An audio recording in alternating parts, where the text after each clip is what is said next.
Thank you.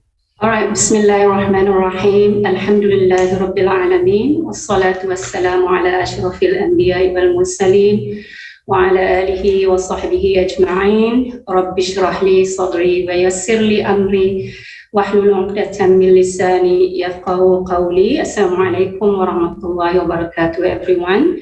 Alhamdulillah, we have another chance to do our class today, inshallah. This is our 5th week, second last for our course, for this certificate that you are taking, inshallah. So this week, however, I have two important topics that are part of the discussion and discourse in the sciences of the Quran and tafsir. So basically, when scholars or students of sciences of the Quran, they must study these topics because they are important, right? So one topic, the first topic, we are going to talk about the abrogation in the Quran. Yeah? So we call it nasakh, and the second one is the i'jaz of the Quran.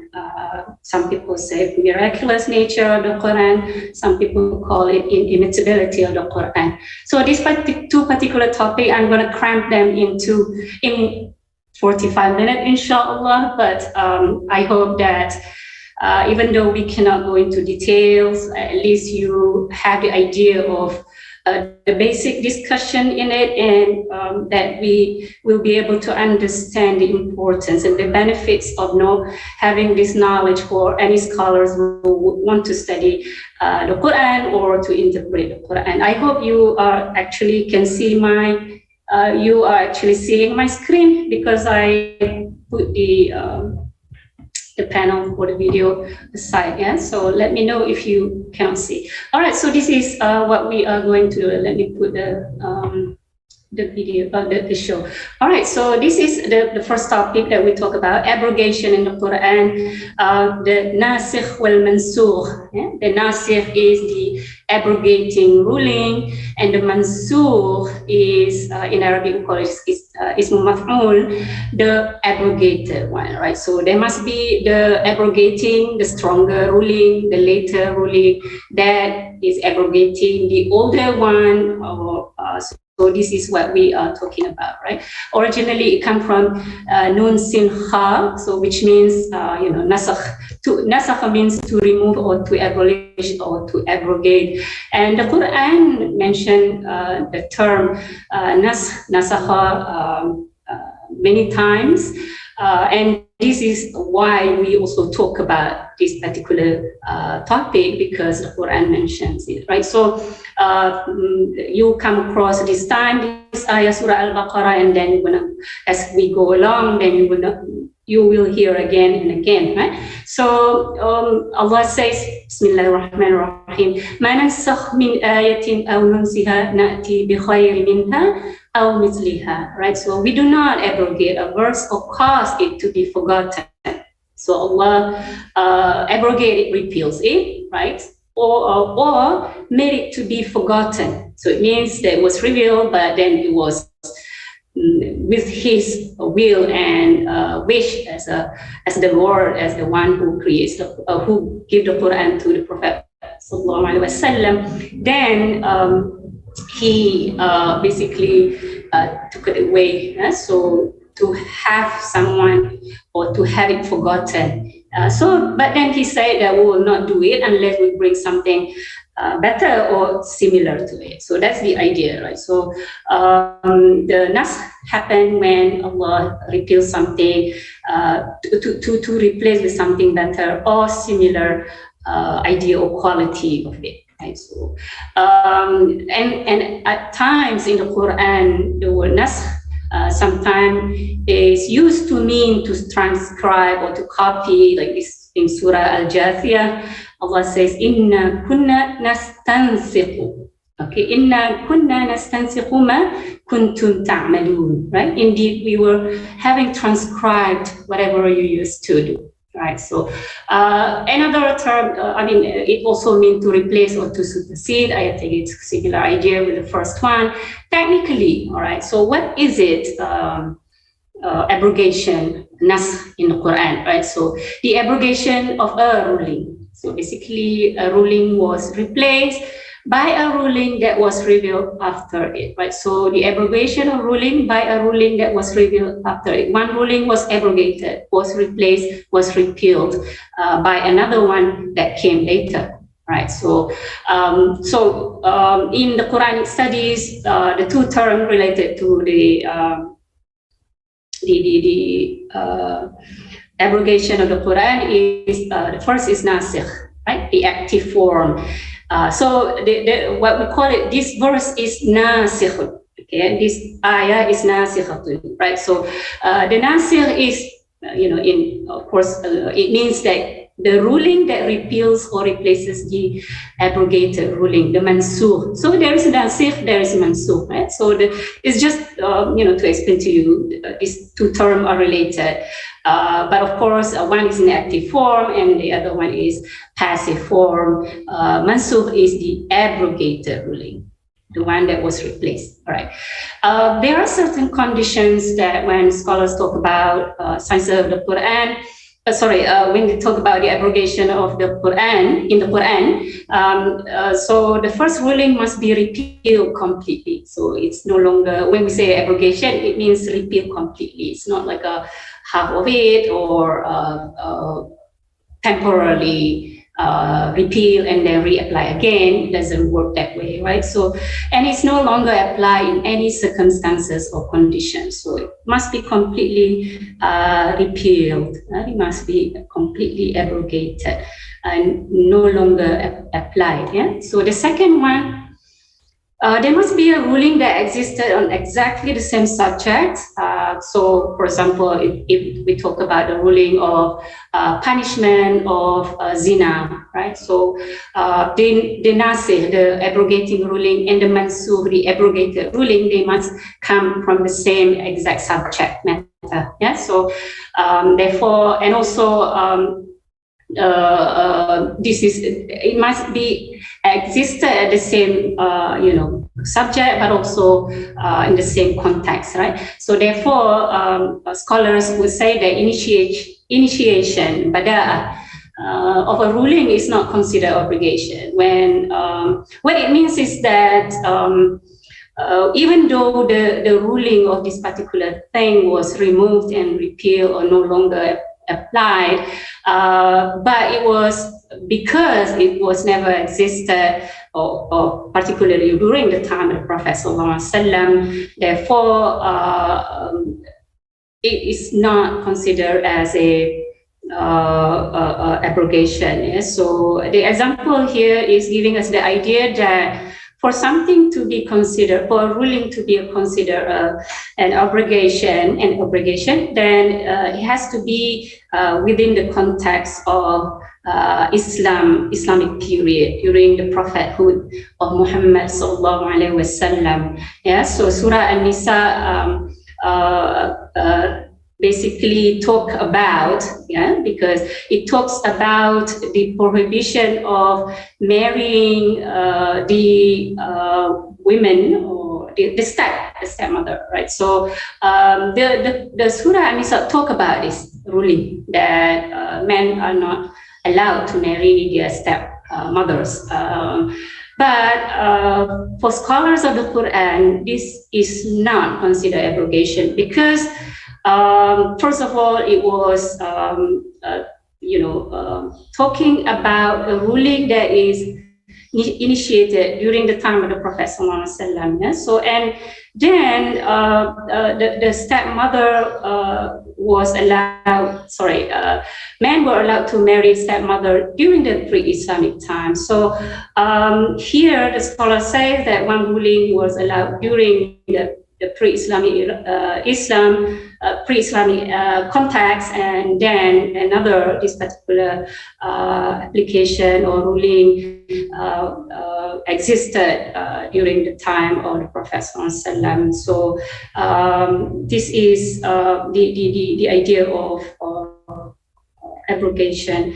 So abrogation occurs only in ruling or laws and not in belief matters. And so also scholars usually identify that any matters related to Aqidah, related to the stories of the previous nation, for example, they are not considered as abrogation, even though I believe the idea is that Islam that was brought by the Prophet Muhammad SAW in terms of Aqidah carried forward the previous prophets' teaching of Tawheed as well.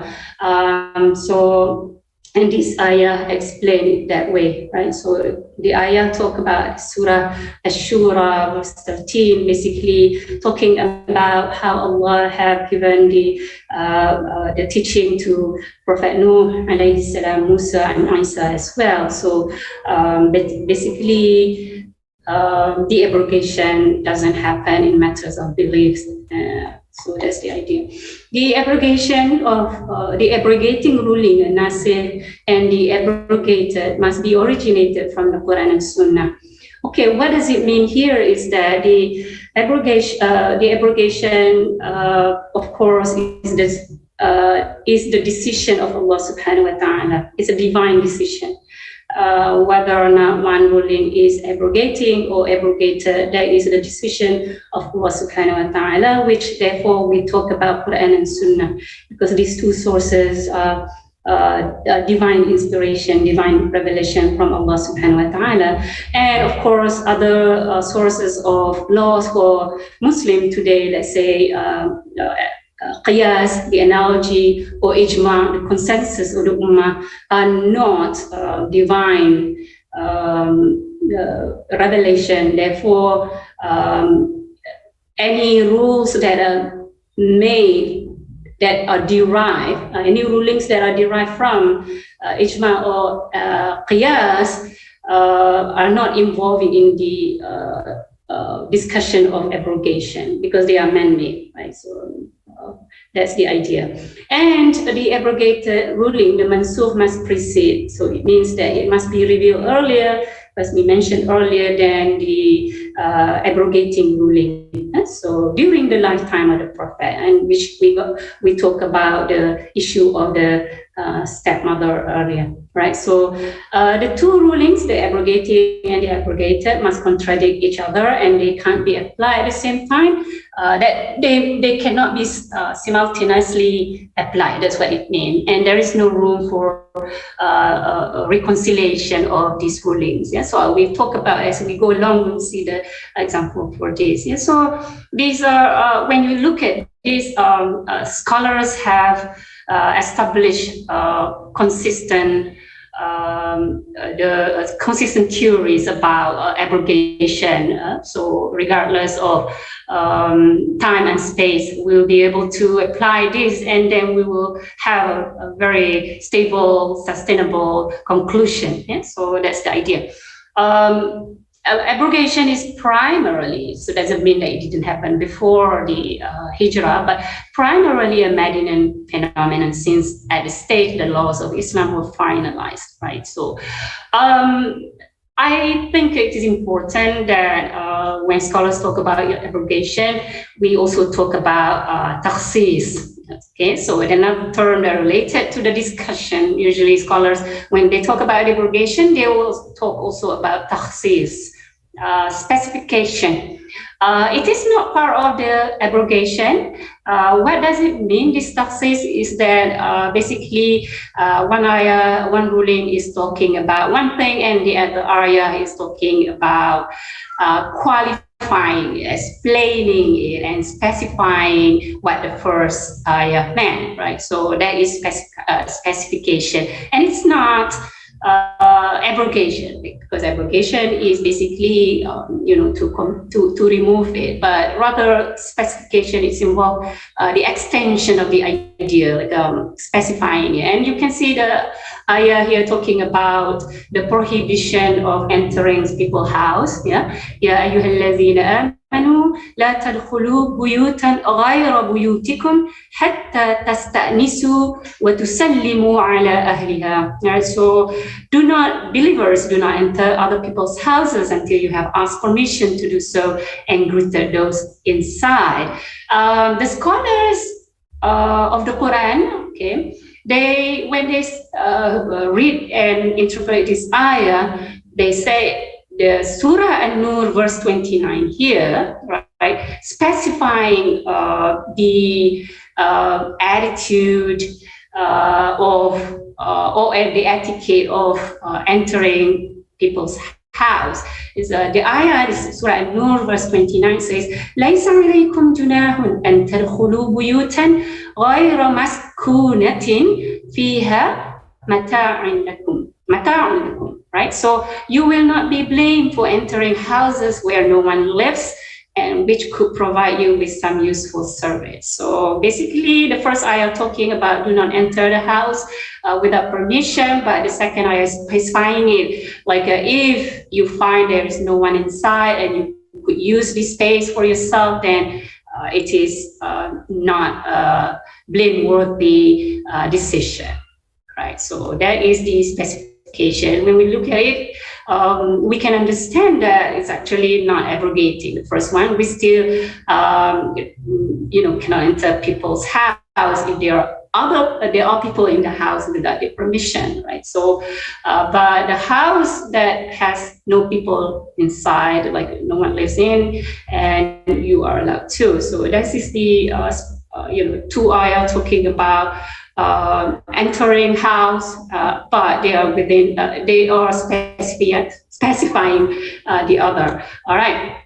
When we talk about the abrogation, of course, like I said in the beginning of the class, the Quran does talk about the abrogation. Yeah, so because of that, of course, scholars of the Quran talk about this, and there are several ayah that talk about this. Yeah, Surah Al-Baqarah, Surah An-Nahl, and then we can also look at the Hadith or the Sunnah of the Prophet sallallahu alaihi wasallam. So Surah Al-Baqarah 106 says that "Ma nansakh min ayatin aw nunsiha na'ti bi khairin minha aw misliha." So this is the ayah that we came across earlier. And in Surah An-Nahl, وَإِذَا بَدَّلْنَا آيَةً مَكَانَ آيَةٍ. Right, so when we substitute one revelation for another, Wallahu a'lamu bima yunazzilu qalu innama anta muftar, and God knows best what He reveals. They say you are just making it up, right? So the idea is that the Quran talk about substituting one revelation over the other. I need my glasses. I think it's better seeing it. Okay. I'm afraid I may miss reading the Quran. Okay, so as for the Sunnah of the Prophet ﷺ, this is a very explicit evidence that the Sunnah of the Prophet ﷺ have given us reference that there is abrogation in the Quran and Sunnah as well. So this is talking about the Sunnah of the Prophet who said that he used to prohibit us people from visiting the graves, but then he said, but now you may freely do so, for they remind you of death. Yeah? So basically, the Prophet ﷺ clearly made it the ruling that he once prohibited it, now he allows it. Right. So this it means that from not being able to visit the grave, now Muslim can visit the grave, right? So there is a repeal of a ruling over the other. All right. So this discussion here, we're going to talk about the sources of the abrogation. What it means here in this context is like, in what sense we can see what type of the abrogation happened, and in what way we can see it. So the next few slides will give us the idea that sometimes the Quranic ayah or ruling abrogates another Quranic ayah. So that's why we call it the Quran abrogating the Quran. Rather, doesn't mean that the whole Quran. Of course, we by now understand the meaning of abrogation, the rulings, right? Not matter of Aqidah and so forth. We may also ask how many ayah there are that talk or that involve this abrogation, which we come across soon, inshallah. All right, so the first is that the Quran, basically one verse is abrogating another verse, or one ruling is abrogating another ruling. So this is about, the example is in Surah Al-Baqarah. The abrogated, the mansukh ruling is talking about the widow who was given a year's maintenance and she could still stay in the home. But if she should choose to leave the home, then she's okay to do that. So obviously this was the first ruling regarding the iddah for a widow. But Surah Al-Baqarah here, the nasikh, the abrogating ruling, of course, in that case, it came later. And also it talked about the, completely contradicting ruling, because abrogation must be involving this contradiction of rulings, right?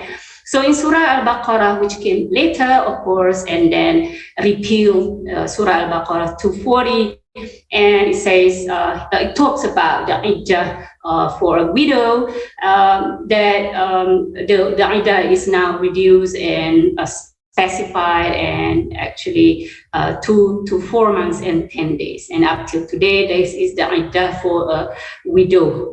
So that is the idea, right? So one ruling in the Quran basically abrogated the earlier ruling that we can still find in the Quran today. Both rulings are available, but one is applied, another one is ceased to be applied. All right, so another type is that the Quran, the Quranic ruling abrogating the ruling of a Sunnah, right? So what it means is that the direction of salat or prayers towards Baitul Maqdis. This was, of course, commanded by the Prophet ﷺ, and later it was changed towards Kaaba, and the Quran came. The Quranic ruling was revealed to repeal the Muslims' prayers direction towards the Baitul Maqdis. Now become Kaaba is the direction. Yes, so and this ayah in Surah Al-Baqarah, Allah says, "Qad nara taqalluba wajhika fis sama, fanuwalliyannaka qiblatan tardaha, fawalli wajhaka shatr al-masjidil haram." So basically, so turn your face towards the sacred mosque, towards the Masjid al-Haram, which is very specific. Yeah? So from then on, Muslim pray towards Kaaba, towards Masjid al-Haram, and it's no longer towards Baitul Maqdis. Yeah? So this is the idea. All right, and sometimes scholars identify there are the ruling of the Sunnah that abrogates the ruling of the Quran. Yeah? So what is it? Here Allah talk about the bequest. Wasiyah, right? So it is prescribed that he should make a proper bequest to parent and close relative, a duty incumbent to those who are mindful of God. All right. So the above ruling was abrogated by a hadith that there is no bequest to an heir. So this is the idea, right? So the Sunnah came to repeal the bequests that were given to parents and close relatives, because parents and parents were part of the heirs, right? So basically, that is the idea. Huh? So of course, for us Muslim, this is theologically reasonable, because we believe that the Quran, the Sunnah is the revelation from Allah Subhanahu wa Taala to the Prophet Muhammad Sallallahu Alaihi Wasallam, and therefore Sunnah has the authority to abrogate the ruling of the Quran, as is shown in this example. All right. And the last example is that the ruling of the Sunnah abrogates another ruling of the Sunnah, and we give the example about the visit of the grave, which was prohibited, then later on repealed. So now we are allowed to visit the graves. Okay? Another dimension of the abrogation, when scholars of the Quran talk about the abrogation, they also talk about this dimension, which is part of the discussion of the abrogation as well, that sometimes there are times when the abrogation of the ruling and the verse happen. Okay? So what it means is that there is abrogation of both the ruling and the verse. So the idea is that, what does it mean? So there is no more of this verse and its ruling, but it was a part of the revelation. Yeah? So neither the verse is present in the Mus'haf nor its ruling is applied any longer. Yeah? So this is the idea. Aisha radiallahu anha reported that it has been revealed in the Quran that 10 sucklings of a baby. This is talking about a woman nursing babies other than her own. With a woman made marriage unlawful, because this is considered a foster child. And this later was abrogated and substituted with 5 suckling, and the Prophet died, and it was before the time found in the Quran. So the verse is no longer available, right? And the ruling is no longer applied. So this is the idea, right? So there was the discussion in the Quran, in the abrogation of the Quran among the scholars. Right, so the ruling is abrogated, but the verse remains. Nasakh al-hukm duna at-tilawa. What does it mean is that the ruling is, the verse is still available in the Mus'haf. We can find it today, like we've seen earlier. Right? The ruling is abrogated and no longer applied. So basically, we still recite this ayah. That's why it says the tilawah remains. We still recite as part of the Mus'haf. But its ruling is abrogated and no longer applied. And this ayah talking about the punishment for the unlawful, basically zina, right? For women, for wives. So that is that they have to bring, if someone, or if those of you who commit immorality of your women, bring against them 4 witnesses, right, and confine them in house till their death. So that is the punishment. If they found guilty, then with 4 witnesses testifying against them, then the punishment is confined at home until their death, right? So this ruling is no longer applicable. All right. So. All right, so the ruling of the verse is no longer applied because it was replaced by Surah An-Nur. There is a missing alif here. Az-zaniyatu waz-zani fajlidu kulla wahidin minhuma mi'ata jalda. So basically the fornication, which previous I talking about as well, the punishment for fornication, men and women, fornicators, men and women, is to give each other 100 lashes. So that is the punishment. Yeah? So earlier the punishment was considered basically confining them till their death. Right? So this is the idea.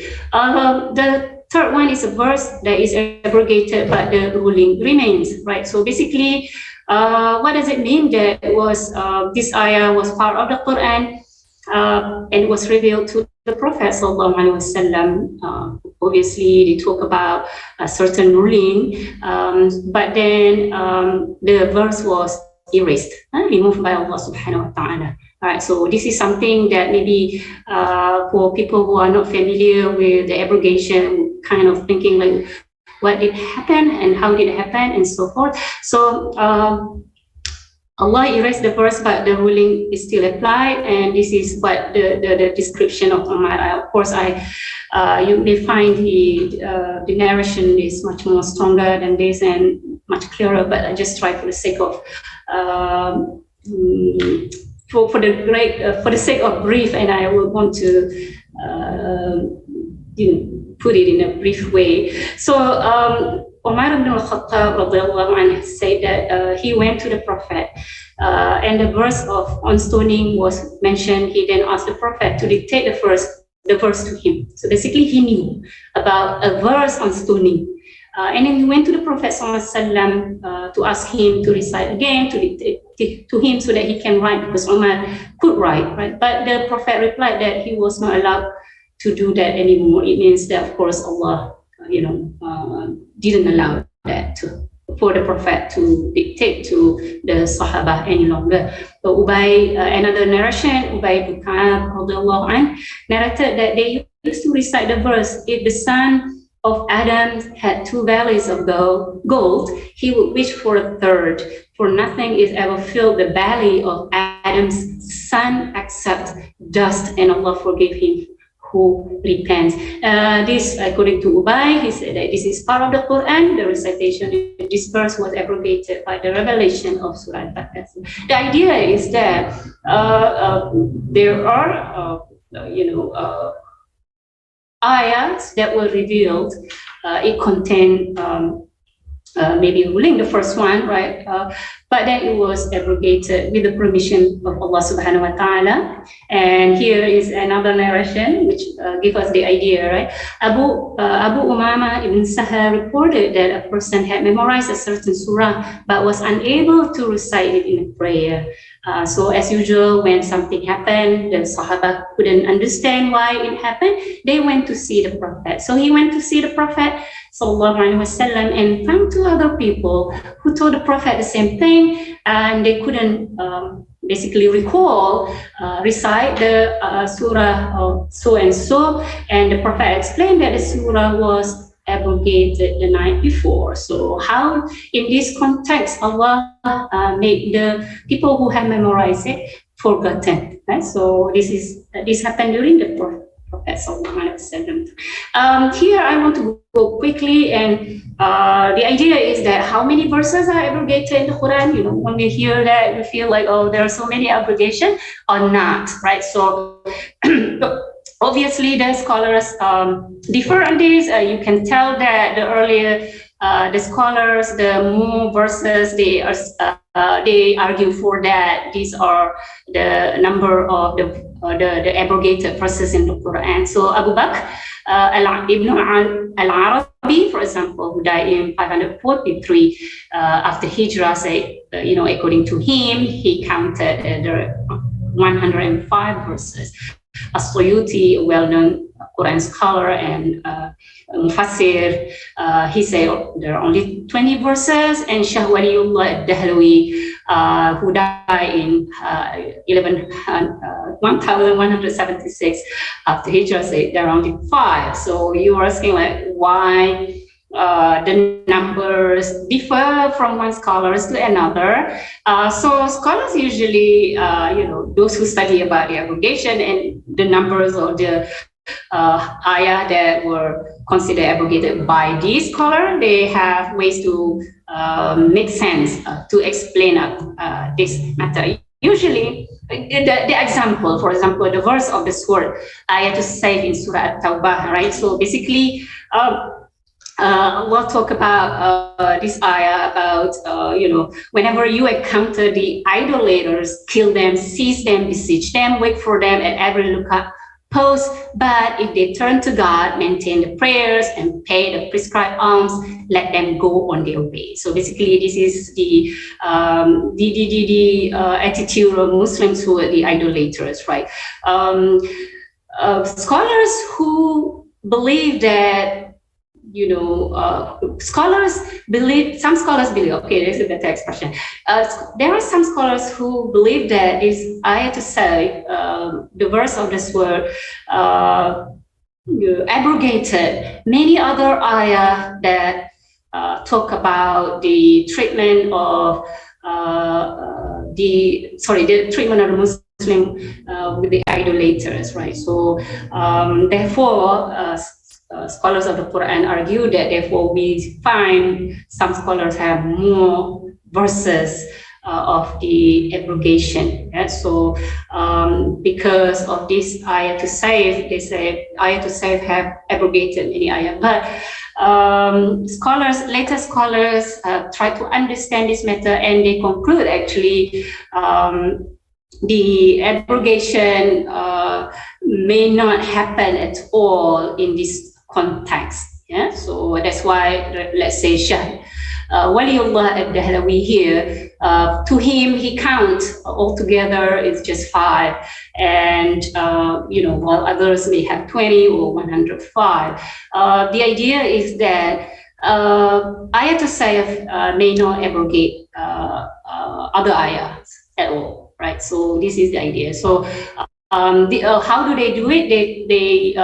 The scholars argue that the ayah that were claimed to be abrogated by the verse of the sword actually talk about different context, different situation, and with a different ruling, right? So basically, you see here this ayah to say talking about if they maintain prayers and so forth, then let them go. And another ayah, which those who claim that this is abrogated by the earlier ayah, talk about the description is that what if also talking about different circumstances of dealing with or treating the idolaters, right? So if they are allies with the people who are bound in the treaty with, so basically what we try to understand here is that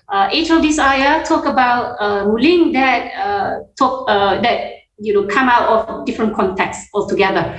So there is no abrogation involving. So that is the conclusion by scholars who have a minimum number of verses of the abrogation in the Quran. And so I hope that you get the idea. So here you can take a look at your own. I don't think it is very self-explanatory. It's the benefits of the knowledge of aggregation in the Quran. Like the interpretation of Ibn Abbas when he reads, when he interprets the word al-hikmah in the Quran. Yeah, so al-hikmah is in knowing the nasikh from the mansukh and the muhkam from the mutashabih and so forth. So it helps us to understand, in the Quran there is a nasikh and mansukh.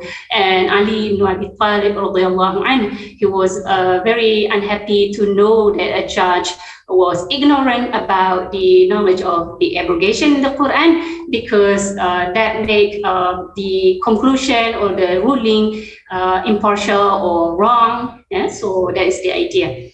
All right, so what we are going to see here is one of the topic in the science of the Quran, I'jazul Quran, or inimitability or miraculous nature of the Quran. Sometimes people think that, the miraculous of the Quran is about science, scientific, discovery of the Quran, when it talks about the Quran, it's so fascinating, and this is considered as the only one, which is not true. Yeah, so of course, I think we understand that. So the scholars talk about the inimitability of the Quran, i'jaz al-Quran, right? So basically the idea is that i'jaz means the inimitability quality of the Quran, right? So it cannot be rivaled or imitated.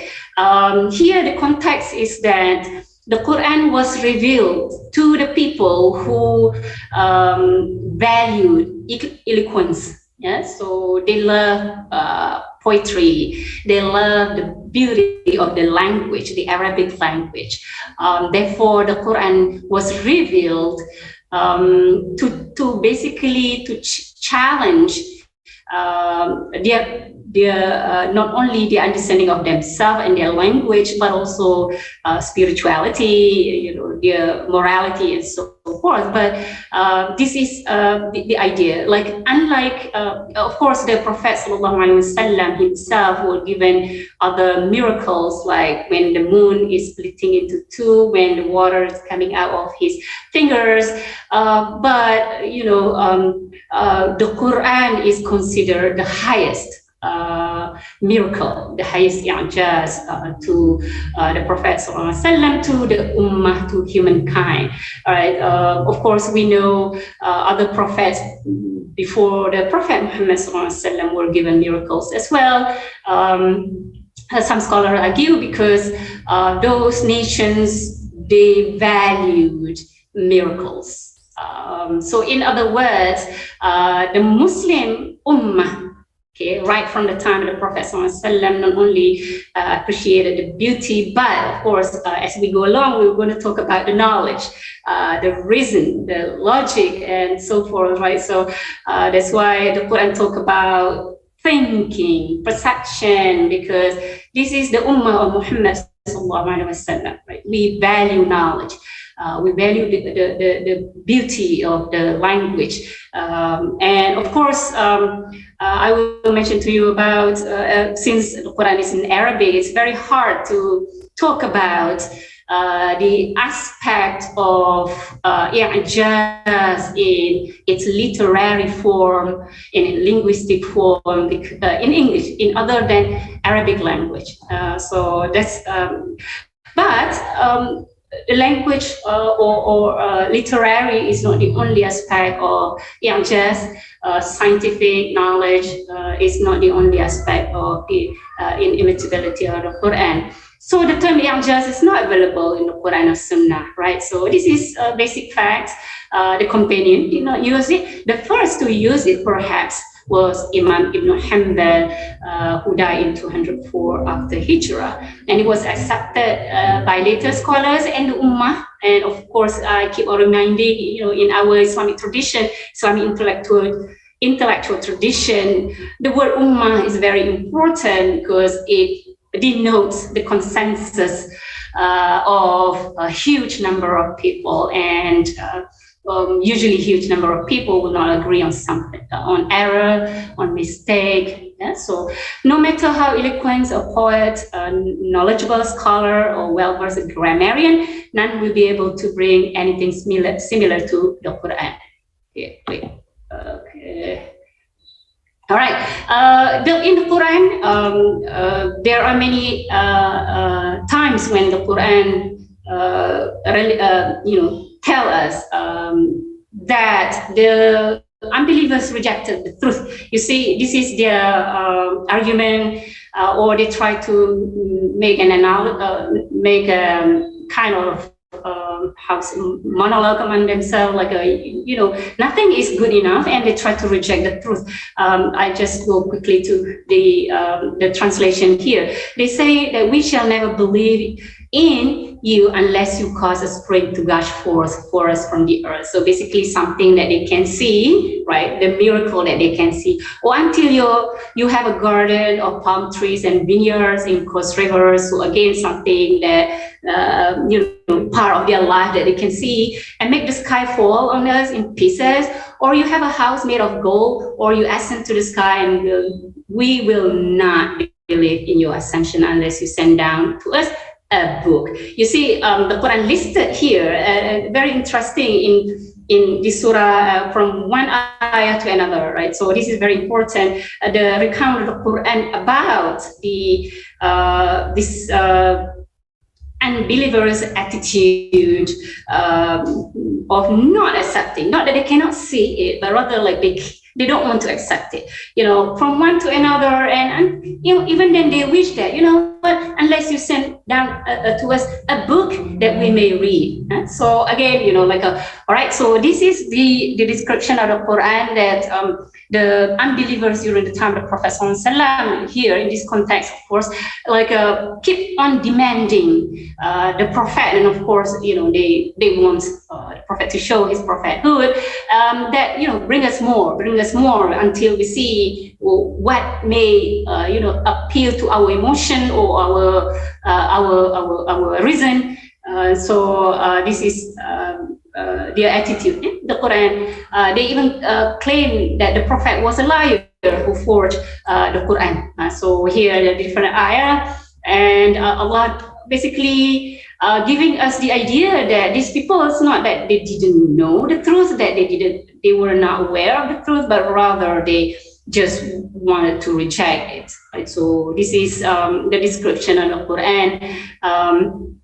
And of course here Allah says in Surah Al-Ankabut, yes, so وَقَالُوا لَوْلَا أُنزِلَ عَلَيْهِ آيَاتٌ مِّن رَبِّهِ. If only some signs had been sent down to him from his Lord. Again, you know, قُلْ إِنَّمَا الْآيَاتُ عِنْدَ اللَّهِ وَإِنَّمَا أَنَا نَذِيرٌ مُبِينٌ. Yes, so say, O Prophet, this I am the only sent here is clear warning. You know, قُلْ إِنَّمَا الْآيَاتِ, the sign from God. I am just the someone who is sent to remind you, to give you a warning, right? So, and then the Quran says, do they not think it is enough that we have sent down to you the scripture that is recited to them? So, again, the Quran is describing the rejection of truth by the unbelievers. In the context of inimitability of the Quran, scholars talk about the challenge of the Quran to the people of that time. Of course, when I say to the people of that time, but rather like more like a, you know, directly to them, of course, it's applicable to later generation, succeeding generation up to today. If you can produce the Quran, go ahead, right? So, and I'm sure you have heard some people have attempted to produce the surah, and I think I came across maybe decades ago, but it wasn't really, you know, matching the literary quality of the Quran. So that's the idea. The Quran put the challenge, in Arabic we call it tahaddi, to the people, you know, during that time, and it's described in this ayah. There are 5 verses that challenge the unbelievers to bring forth anything similar to the Quran. And these ayah, they are listed in order that we can find them in the Quran. So basically Surah Al-Baqarah first, and then Surah Yunus and Hud, Isra and At-Tur. So here it talk about, you know, like if you are in doubt, bring a surah similar to this. So the Surah Al-Baqarah say, well, you know, if you can bring a surah similar quality to the Quran, right? And then the second one is one surah like it, you know. So the ayah talk about one surah and produce 10 surahs, right? And then another will produce something like this Quran, and let them produce one like it. So the idea is that the Quran, you know, it's not silent about, you know, telling the unbelievers, you know, if you can, because you are the people of eloquence, bring something like this, or either the whole Quran, or you can't, you know, 10 surah and 1 surah and so forth, right? So that is the challenge, and Allah mentioned that in the Quran. And then, so this is the idea, and I want to go quickly, right? So what we want to understand here quickly is the inimitability aspect of the Quran in, you know, in the Quran, right? So basically, like I said earlier, in the language and the style of the Quran. So basically, those who study Arabic, they will understand that the Quran, the wordings that Allah used, the rhymes, the expression, the construction of the sentences, very well chosen.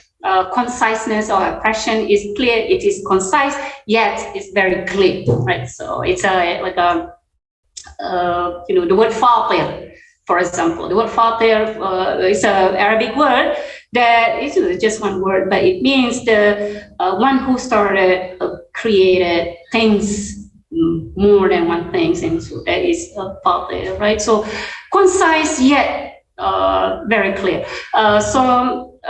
You know, there were testimonies from the poets of the Arabian Peninsula, and I think you can read here about this Sahaba, who was a well-known poet in Arabia. Basically, you know, like before Islam, of course he knew as a poet, he knows about the literary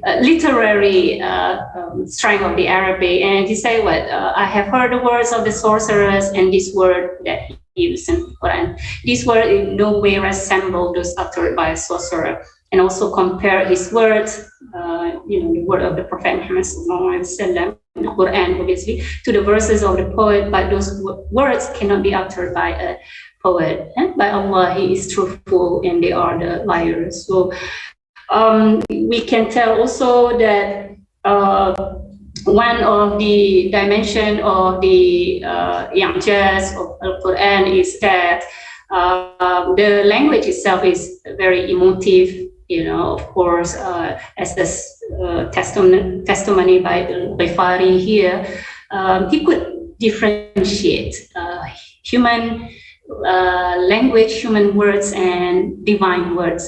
And that's, I think, you know, the idea of the Hadith of the Prophet ﷺ, who is, you know, which is the words of the Prophet. They are identifiable from the words of the Quran. Yeah? So the conversion of Umar, a well-known story, help us to understand how eloquence can be very emotive to people, you know, that he converted to Islam after he listened to the Quran. Yeah? And the Quranic knowledge, the knowledge of the Quran is part of the inimitability of the Quran as well, where it predicts the predictions of the future. Of course, you know, it predicts that the Quran can never be corrupted. Yeah? So Allah subhanahu wa ta'ala will continue to protect it. And the Quran also predicts the worldly matters. Yeah? So talking about Surah Ar-Rum here, excuse me, when the Romans were defeated in a nearby land, and what it was is that a few years before the Hijrah, the Romans, the arch enemy of the Persian at the time, so the Romans attacked Persia. You know, the Romans were Christian and the Persian were the fire worshippers, right? The Muslims in Makkah at that time were hoping the Romans who were Christian would win because, you know, the Christian was closer to the Muslim faith, obviously, while the unbelievers of Makkah hoped the Persians would win since they were fire worshippers. So kind of two groups, you know, supporting their own team or people. In this battle, the Persian won and caused celebration for the unbeliever. After 7 years of the revelation of these verses, Surah Ar-Rum, yeah, what happened? The Roman attacked again. The Romans attacked Persia again, and this time they won. The Roman won and regained their territories. And you know, historically, okay, the battle occurred on the same day with the Battle of Badr, in which the Muslims were victorious over the Quraysh. Yeah? So here we're talking about the prediction of the worldly matters, right? So the Quran, of course, from God, Allah subhanahu wa ta'ala knew what was going to happen, right? So the beliefs and the laws of the Quran, of course, we talk about, the Quran talk about pure monotheism, the belief in one God that you know, conform with the nature of creation of human, the fitrah of human when Allah created us, that we understand this concept of pure monotheism. And the Quran talk about this. So in other way, the laws and the belief that the Quran gives us suit our need as human beings. As mankind. The law of the Sharia, or the laws or the Sharia of the Quran are proven to be beneficial to individual, family, and society, regardless of space and time. And so this is part of our belief as well. But we can see that when Muslim throughout the history live up to the standard of the morality that given by the Quran, then the Muslim society would thrive and the opposite would happen. All right, so this is the idea of, for example, in family aspect or relationship, for example, between or marriage in the Quran. So the Quran encourages marriage. Unlike it doesn't stop the human from getting married. So it views as something that is part of human creation. Yeah? So when kihul ayama minkum, marry all the single among you. And then the Quran prohibits incest, right? So this is also part of the Sharia that regulates family life, right? So that the paternity is known, the lineage is known, yeah? And it prohibits adultery as well. So adultery, of course, disturb the lineage, disturb the morality, disturb the well-being of the family and children, and therefore it prohibits it. It prohibits sexual indecency. So we can tell that, in family life, the Quran regulates it so that we have peaceful, harmonious family marital relationship. Yeah, so it prohibits sexual indecency, and the Quran is a very, very firm, and it says, "Wala taqrabu zina, wala taqrabu al-fawahish." Do not come near. Stay away. Stay well away. Do not go near. So it's even prohibits the context and the possibility of disintegrating the family and individual life. Right? So it lays down guidelines for husbands. So it's talking about being kind and nice to the wife. Do not treat them harshly. So this is the idea, and it defines the role of men and women. Talk about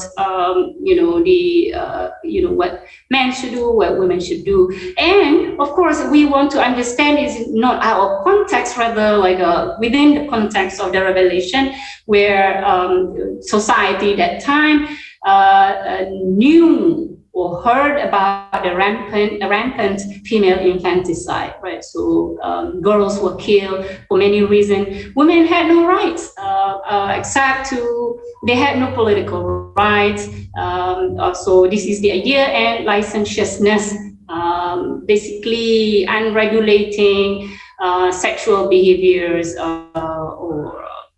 I think maybe more like a debauchery here, right? So basically, during those time, these were the context by Islam came. So with this regulation to set up not only a family, but marriage and society. So I think that's clear. And then I go one more thing, and then inshallah we're done. All right, the scientific facts of the Quran. So I think this is one of the most important thing I want to share with you today is that we must understand this. Yeah? The Quran is not meant to be a book that primarily devoted to discussion of science. All right, so this is something that we need to understand. That sometimes people think, the Quran talk about science, and therefore, it makes the Quran, or it proves the Quran, or it validates the Quran more than anything else. I don't think it is fair to say that.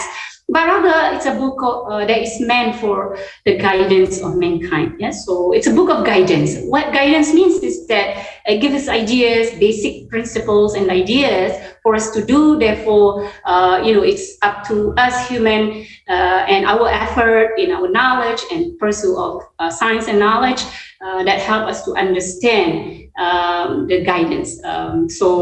Nevertheless, the Quran conforms exactly to modern science and imparts knowledge that were unknown during the time of the Prophet. So this is the idea of miraculous, that it talk about this during the time of the Prophet, where facts about these matters, about these natural sciences were unknown and unheard. Yeah? So I give you the idea here. I want to quickly here, talking about the formation of human life. I have this book that I put here for you. This is a book by Maurice Bucaille. I don't know if the French name is called that way. But anyway, he talks about science and the Quran, right? So you can actually click here later on if you are interested to read more about Quran and science. Yeah, so that's the idea. All right, so the formation of the formation of human life, talking about